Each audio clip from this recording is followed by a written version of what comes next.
you ever get a response where someone doesn't want to respond, or they say, I don't want to respond to that, or I plead the fifth, or anything like that? Yeah, I've heard that I plead the fifth, but yeah, all the time. But I have had situations such as Mary, and even with another artist, I remember asking him about his book, and I said, well, you know, I know that you sing a lot, but I didn't know that you were necessarily an author. So did you have a ghost face writer? And it threw him off so much that I asked that question. He's like, well, I mean, I had someone help me write the book, but she wasn't a ghost face writer. She helped me with the structure. I'm like, oh, okay. You know, but it's one of those things where you're gonna have those type of responses. Like I said, even with Mary, at one point, one of them, she literally wanted to stop the interview because I had asked that question. And you know, you have to just be ready to deal with whatever comes your way, and I had to be able to handle that because we're not going to stop the interview. That's what we're here for. Yeah. You know, now you can choose to opt out, not to, you know, answer the question if you like, but we're going to continue to proceed forward. So it's one of those things where you just have to be ready to deal with whatever's being dished out, per se. How do you deal with being on stage with a bad attitude? What was the question? He said, how do you deal with celebrities who have bad attitudes? Let me tell you, I got to turn towards you today. I will say this, I have not ran into too many of them, but I've ran into a few whose ego will fill up this room and then some. So for me, you have to kill people with kindness. Wow. And it may take a lot out of you to do that, but you have to kill people with kindness, because I'm telling you, some celebrities, you know, unfortunately, it just comes with the territory. You know what I mean? It's just the nature of the beast.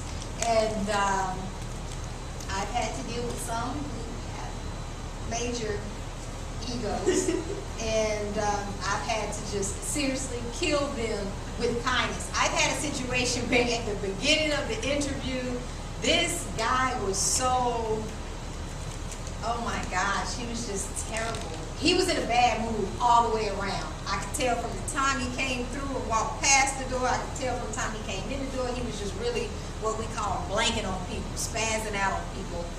And I was like, oh Lord. I was like, he's about to sit down with me. Said a little prayer. You know, you always want to pray to whomever you may pray to. You know, ask for peace. But seriously, I kill people with kindness, and I always, if it's something that I feel that I can help the situation, is it something I can do?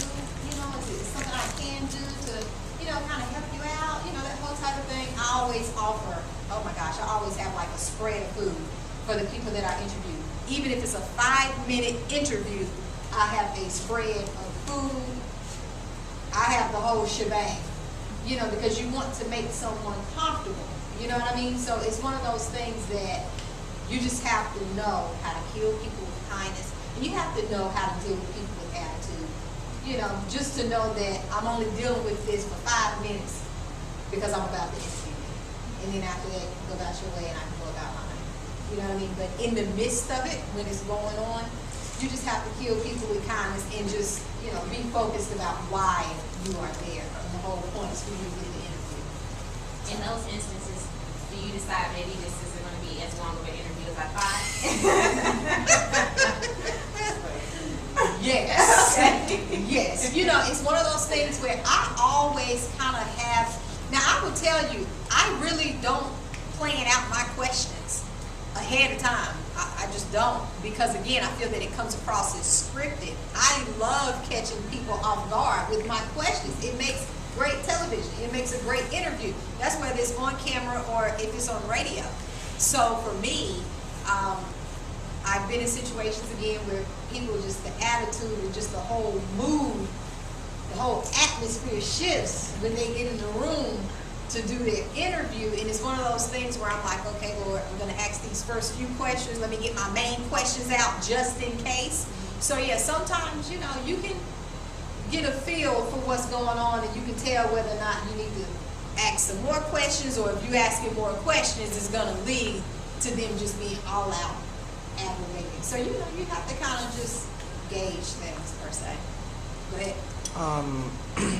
This kind of goes with a personal thing, but it's more of your own opinion. Like, let's say you were interviewing somebody like Prince, and Prince is usually drawn with the androgynous community, and some people would characterize him as being a little, you know, too feminine, and that could be your opinion or somebody else's, and you could feel like you're not trying to insult them when you ask the question, but you don't want to add your own personal opinion or thought into it at the same time. Like if you were interviewing Miley Cyrus and you were to say, and you didn't want to say it out loud, but your opinion was kind of like, why did you do that at the VMAs or something like that? Right. So you're basically asking me, how would you ask that question? Yeah, without either attacking them or without making it seem like you're opinionated with Right. asking Or make the it seem question. like you're judging. Yeah. Right. You have judgment. Now, what I will say, I've had the opportunity to do a meet and greet with Prince. As of yet, I haven't. Oh my gosh. Yeah, I was like, wow. It was just one of those other moments. I had a Dr. Bill Cosby moment. But as far as something like the Miley Cyrus or Prince or anyone else for that matter, is very important. I cannot say this enough. Your approach to questions is everything. Your tone and delivery is everything. And you might have to literally say, if you feel the need to, you know, I'm wanting to ask you this question, but it's not from a judgmental point of view. For all those people out there who are talking about the way that you were on stage with Robin Thicke and your attire that you had on and some of these sexual lewd acts that you were doing, how are you handling all this backlash? Yeah. So I'm not opinionated, but you're stating the facts of what has taken place.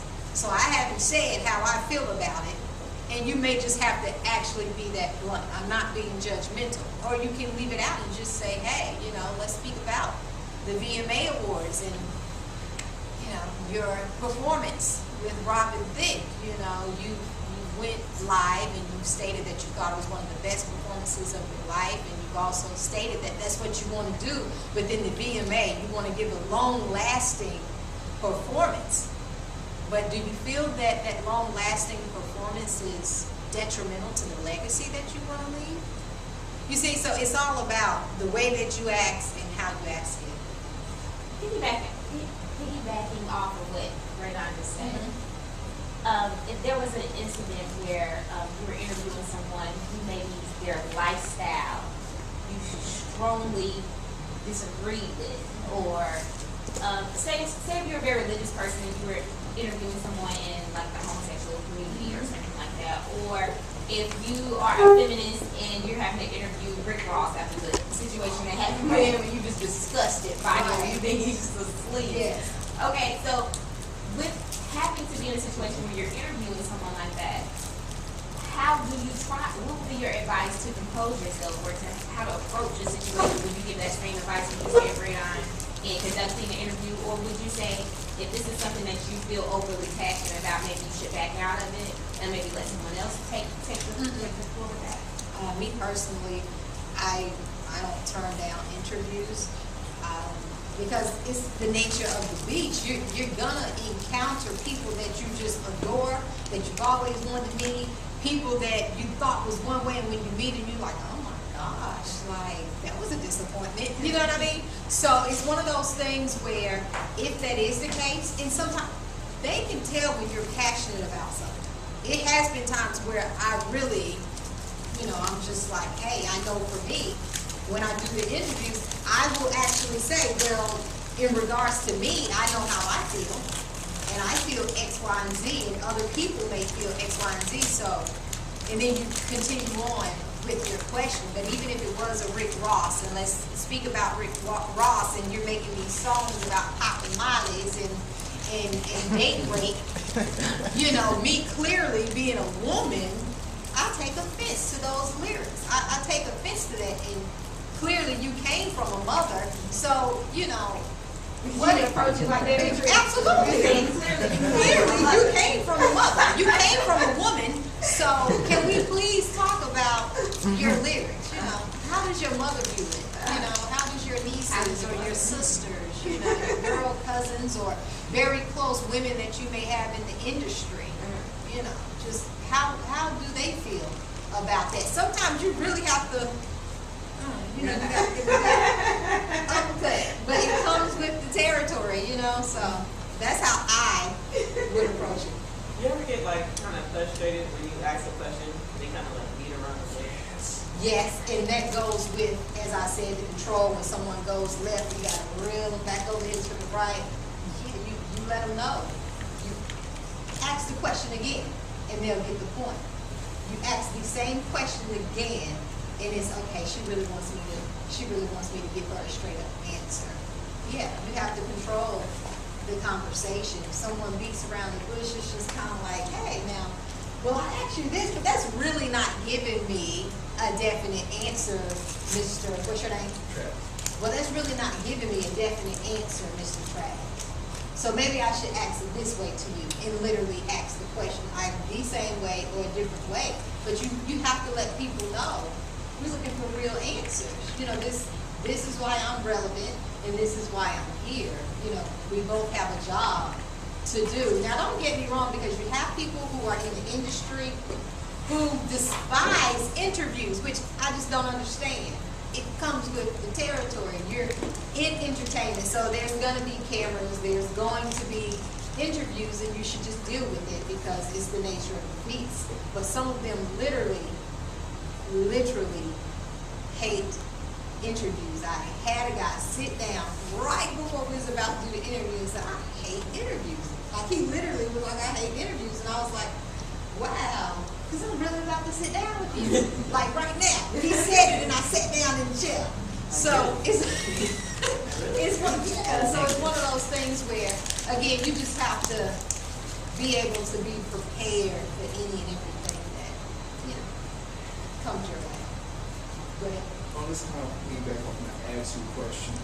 How could you deal with a question that the interviewee doesn't take as you're trying them? As an interview that I saw with Paris Hill, and the interviewer asked her, how do you feel as Kim Kardashian is taking your spot as, like, the little girl of America? Right. In a way, she actually got up and left the whole interview. She actually got offended by the nasty.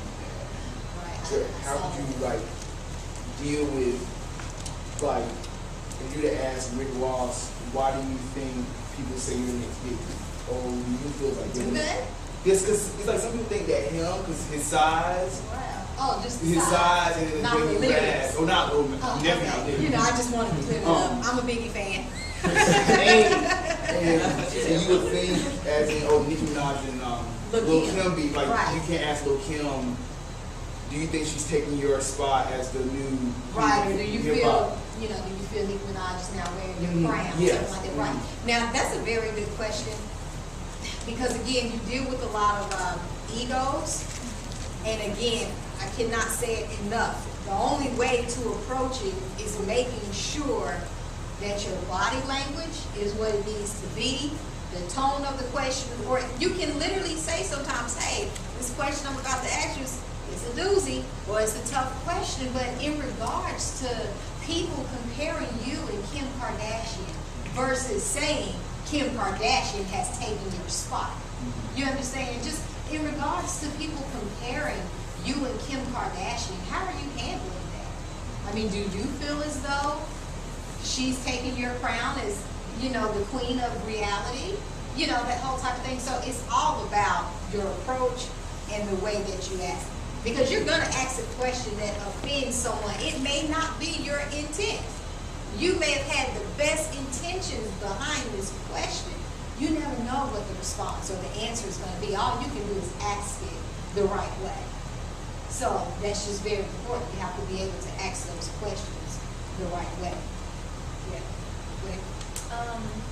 Do you ever ask questions, like when you're interviewing somebody, do you ever ask questions that you know are going to get a certain reaction out of them? So like, because for example, if you were to ask Lil Kim if she thought Nicki Minaj was like the new queen of hip hop, and you knew Lil Kim was gonna say something like, yeah, to try and like say something against Nicki Minaj. Well, this is what I was saying.